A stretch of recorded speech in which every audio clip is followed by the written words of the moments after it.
My name is Lorenzo Pule Final Cruz. I go by Lolo, but my role here is outreach specialist for the College of Ethnic Studies. Everyone, my name is Telavo Mawai, better known as Vo in the community.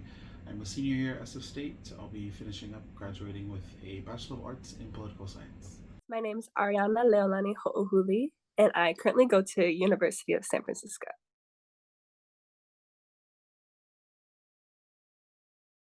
I think for me, a big one is PISA, and having a community where, uh, students have access to a community where they can advocate for themselves. Another thing that y'all have is especially the faculty and staff, and a program that belongs to y'all.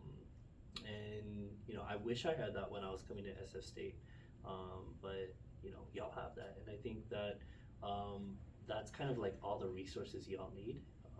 And as students, the next step is just taking it to the next level and um, seeing or reimagining what you can turn it into.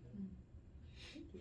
Um, would you say, or where do you see any gaps within these like systems? Is that we always get trapped in the narrative of AA and PI, and we're always shadowed over like Asian American narratives, and a lot of the times, even though we say AA and PI to be inclusive, PI students and PI narratives are hidden and always left in the back. I guess it's more just like clubs that are like student led more than like faculty or like school based. And I feel like specifically for like Pacific Islanders, I don't think there's that many resources. Like it's AAPI month right now, and most of the events on campus don't really center Pacific Islanders as much as they should. Yeah.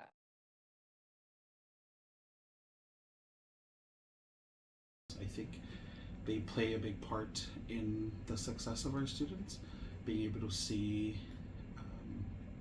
other people that look like them, fellow Pasifika community people that are in these spaces and that succeed in these spaces as well, kind of can give them a positive affirmation that they belong in these higher ed education, because many of the times we don't see ourselves in these higher ed spaces, but through these mentorship programs and these collaborations we can find and network with people and come across people that look like us, that once again reaffirm that we belong in higher ed.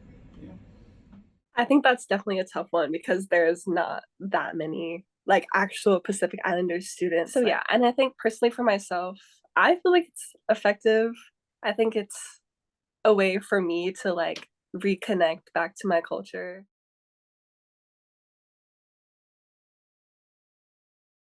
So I never had any Pacific Island scholars or articles assigned to me when I was an undergrad. So it wasn't until I was in my master's.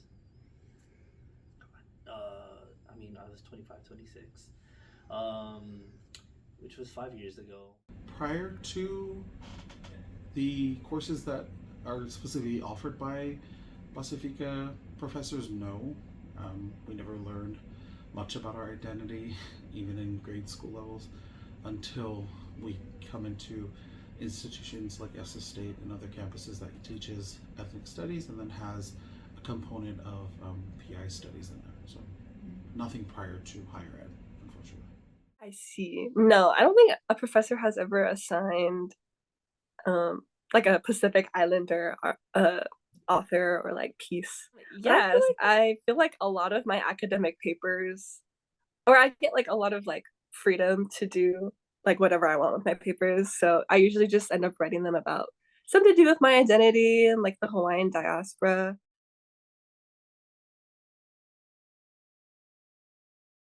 I actually felt represented. So even though I wasn't, right? And that's kind of the thing of where I kind of understand where the bridge is now.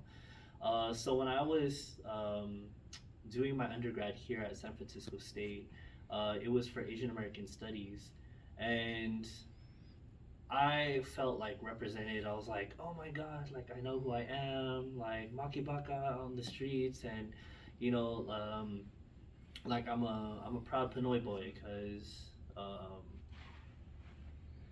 like I was saying earlier, I'm not a typical Tongan, right? Whatever that may be. Um, and so I didn't, associate myself that much with my PI side. Not all the time, um, because especially when it comes to this umbrella term of AAPI, when we're lumped together with our Asian American brothers and sisters, we're definitely a minority within the minority. But in spaces that are specifically for PI students, for PI people, I definitely feel more seen and visible in those spaces. But it's when there's scenarios and spaces that are created for AAPI, it's always usually very Asian American centric.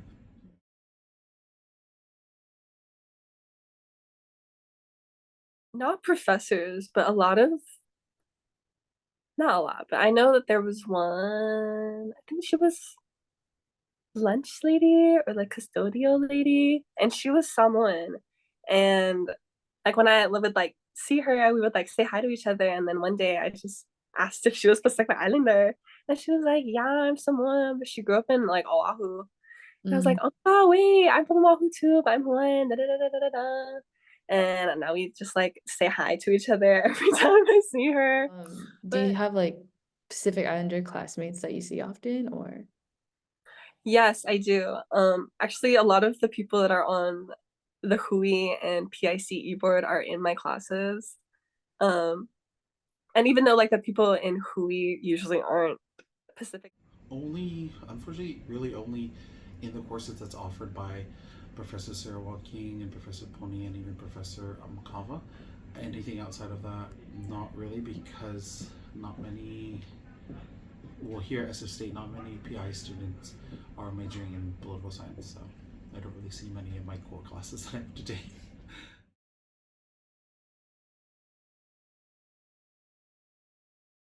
I don't think it's a everyday thing. Unfortunately, it'd be great to feel that every day, because of the fact that I'm not like surrounded by PIs all the time in my classes and day-to-day coursework.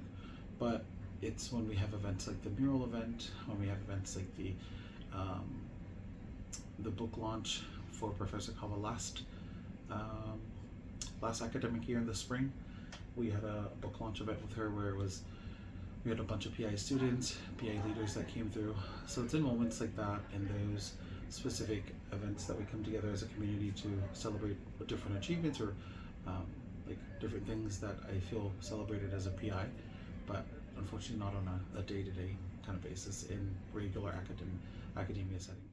I think definitely just recently at our 50th luau. And yeah, just like knowing that I was like representing like not only like myself, but my people and people back home and my ancestors. There was just a lot of like heart in it.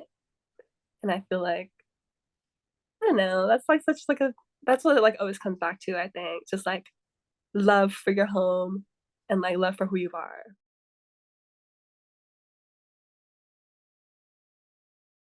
Last question. How do you feel about like community outreach for Pacific Islanders? Like, I think, oh my gosh, I think probably like an 8. Like I think it's so difficult. I think they just see no need for them to be in the club. I think there is, because even like a lot of students don't know that PISA is a thing. We met a lot of Pacific Islander students through the recent divestment protests that have been going on campus. They just like come up to us and like, "Hey, are you guys PI?" And we exchange words, and they come to find out that they're not aware that we have a PI student org on campus, or that we have a minor program, or even have PI faculty that lecture here at SF State. So I think there definitely needs to be a more concerted effort in outreaching to our PI students, because I mean, the proof is there that we're not doing enough to reach our students, and it's really only people that go out and kind of look for these resources that stumble across the stuff that we have to offer here. I would say yes, and the biggest reason is because Pacific Islanders, we don't traditionally see ourselves in these spaces in higher education. So it's really intimidating for a Pacific Islander to say, I want to go there if they don't see people there. As Pacific Islanders, we learn by seeing, right? And we need to, like, now here as adults, we need to put ourselves in these spaces so kids can see us, and then they can learn, that higher education is possible. Um, so it's definitely mostly on us as PI adults to put ourselves in that. Um, and I think that's the challenge, is just having people that are brave enough to go in these spaces, right? Because we want to get to the top, but we also forget that we also have to give back to the bottom. I would close on a note that I think I always tell other fellow Pasifika scholars that are still kind of working through their academic journey is to never let anyone tell you that you don't belong in these spaces. Because yes, even though we may not see many of us there, we certainly do belong. We've earned every right to be in these spaces, to work towards our degrees. And then once you earn that degree, you have even more bragging rights to just throw it in people's faces like, hey, you earned that same degree, I worked my ass off and worked the same. So don't let anyone take the power of education away from you. That's really That went cute. off a tangent, girl. Bye. Yeah, you ate. Oh my God.